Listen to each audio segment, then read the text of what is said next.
Assalamualaikum warahmatullahi wabarakatuh. Alhamdulillah wassalatu wassalam ala Rasulillah wa ba'd. Allahumma alimna ma yanfa'una wanfa'na bima 'allamtana wa zidna ilma. Kaifa halukum anak-anakku semua siswa kelas 1A dan 1B rahimakumullah. Semoga kalian dalam keadaan sehat dan terus bersemangat untuk belajar. Alhamdulillah kita bersyukur kepada Allah Subhanahu wa taala karena masih diberi kesempatan oleh Allah untuk belajar bersama dalam pembelajaran kita di kelas 1, yaitu apa? Akidah akhlak. Pada kesempatan yang lalu kita telah belajar mengenal Allah sebagai Rabb. Namun sebelum Ustaz melanjutkan dalam pembelajaran Allah sebagai ilah atau sembahan atau Allah Tuhan yang maha sempurna, ya Ustadz ingin membahas dulu terkait Asmaul Husna. Ya, Ustadz kok lanjut? Iya, kita belajar Asmaul Husna dulu ya. Nanti kita akan belajar Allah sebagai sesembahan dan Allah maha sempurna, nama dan sifatnya ya. Namun yuk kita belajar dulu terkait Asmaul Husna. Ustadz, Asmaul Husna apa? Nah, Asmaul Husna artinya nama-nama Allah yang indah dan sempurna. Allah itu memiliki nama-nama yang indah dan sempurna. Nah, itulah disebut dengan Asmaul Husna, nama-nama Allah yang indah, ya, yang maha indah dan maha sempurna. Nah, Asmaul Husna ada berapa, Ustaz? Asmaul Husna, nama-nama Allah yang indah dan sempurna ada banyak dan hanya Allah lah yang mengetahui. Nah, hanya Allah yang mengetahui berapa jumlahnya nama-nama Allah ya. Karena hanya Allah lah yang tahu tentang sifat-sifatnya ya. Manusia kalau tidak diberitahu tidak tahu. Nah, Rasulullah mengabarkan kepada kita, yang mengajarkan kepada kita 99 ya Asmaul Husna atau nama-nama Allah yang indah dan sempurna.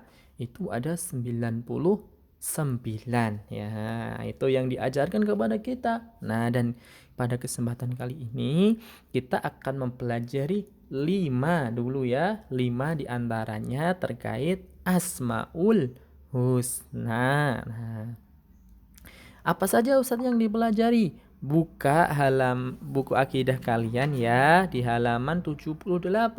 Nah, di situ kita akan belajar 5 Asmaul Husna.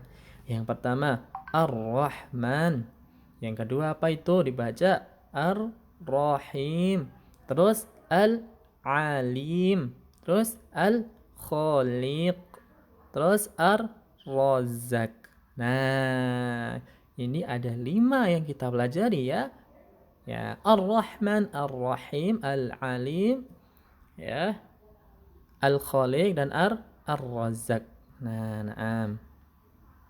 Baik, kita Ustaz, Ar-Rahman apa? Ar-Rahim apa? Nah, yuk kita pelajari satu-satu. Ar-Rahman. Ar-Rahman artinya Maha Pengasih. Maha Pengasih gimana Ustaz? Nah, coba deh dilihat. Ada udara, ya. Ada air, ya. Ada api, ada cahaya matahari, ya. Nah, itu bukti bahwa Allah Maha Pengasih kepada seluruh makhluknya, tak terkecuali siapapun. Boleh nggak semua orang menghirup udara yang Allah ciptakan? Boleh. Hewan boleh menghirup? Boleh. Tumbuhan menghirup udara nggak? Iya. Apalagi manusia sangat butuh pada udara. Air yang kita pelajari kemarin, itu boleh nggak hewan minumnya? Boleh. Tumbuhan? Boleh. Manusia? Apalagi. Nah, itu adalah bukti bahwa Allah Maha Pengasih kepada seluruh makhluk yang Allah ciptakan. Nah, itulah Ar-Rahim. Tanpa satupun pilih kasih. Misalnya yang boleh minum air hanya manusia. Hewan gak boleh. Hewan juga minum air. Misalkan orang non-Islam. Ya, orang non-Islam. Misalnya agama Kristen ya. Apalagi Buddha. Boleh gak minum air yang Allah ciptakan? Ya, meskipun dia gak beriman kepada Allah. Boleh, mereka boleh minum, boleh makan ya. Ya, misalkan Allah menciptakan buah-buahan itu juga mereka boleh minum, boleh makan ya. Nah, itulah sifat Allah Ar-Rahman. Apa artinya Ar-Rahman? Maha pengasih, ya, mengasihi seluruh makhluk Allah. Nah, itu ya Ar-Rahman. Kemudian yang kedua adalah Ar-Rahim. Apa Ar-Rahim? Ada yang tahu Ar-Rahim? Maha penyayang. Nah, kalau Ar-Rahim itu maha penyayang. Namun Allah hanya menyayangi hambanya yang beriman kepada Allah saja dan tidak kepada selain orang Islam. Nah, Allah memiliki Ar-Rahim hanya kepada ya hambanya yang beriman kepada Allah saja. Orang-orang Islam, ya. Orang-orang Islam misalnya ya, misalkan terkait ya surga ya dan neraka. Maka yang boleh masuk surga itu hanya hamba Allah yang beragama Islam dan beriman kepada Allah tanpa syirik kepada Allah ya. Orang non Islam boleh nggak masuk surga? Allah mengatakan nggak akan masuk surga orang yang tidak memeluk agama Islam ya.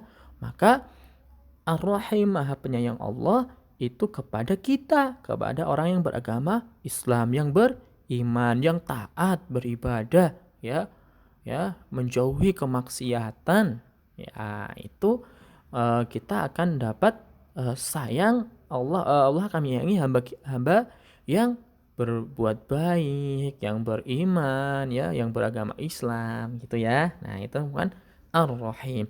Orang-orang non Islam itu tidak dapat tidak Allah sayangi gitu ya. Kemudian yang ketiga adalah Al-Alim ya. Al-Alim. Apa Al-Alim? Maha mengetahui. Nah, ingat ini ya. Al-Alim. Allah itu maha mengetahui seluruh yang ada di bumi ini. Daun jatuh Allah mengetahui. Apalagi kita misalkan mencuri ya, kemudian kasar kepada orang tua misalkan ditanya Ustadz misalkan, apa Ustazah, kamu berbakti nggak sama orang tua di rumah? Berbakti gitu, tapi di rumah disuruh nggak mau ya, disuruh ini nangis ya, disuruh sholat nggak mau, suruh ngaji nggak mau, malah mukul orang tuanya. Sampai di sekolah ditanya sama ustadzahnya, berbakti nggak? Berbakti. Mungkin ustadz sama ustazahnya nggak tahu, tapi Allah maha mengetahui, tahu perbuatan kita. Maka kita tidak boleh merasa tidak diawasi oleh Allah. Allah maha mengetahui ya. Allah maha mengetahui seluruh perbuatan hambanya ya. Misalkan kita sholat, kita puasa, pasti Allah mengetahui perbuatan kita ya. Kita sedekah, kita berinfak, kita membantu orang tua, kita membantu teman. Nah, itu pasti Allah akan berikan pahala. Allah pasti mengetahui. Nah, kemudian yang keempat adalah Al-Khaliq. Kita sudah sering belajar ya tentang Al-Khaliq. Al-Khaliq itu maha menciptakan atau maha pencipta. Dan yang terakhir adalah Ar-Razzaq. Nah, Allah maha pemberi rizki ya. Coba deh kalian perhatikan, burung itu sekolah tidak? Burung enggak. Burung enggak ada yang sekolah. Maksudnya masuk SD itu ya Bunda, ada enggak yang belajar bareng? Enggak ada ya. Enggak ada. Tapi coba perhatikan, burung itu ketika dia terbang, dia mampu mendapatkan makanan. Itu siapa yang memberi? Allah.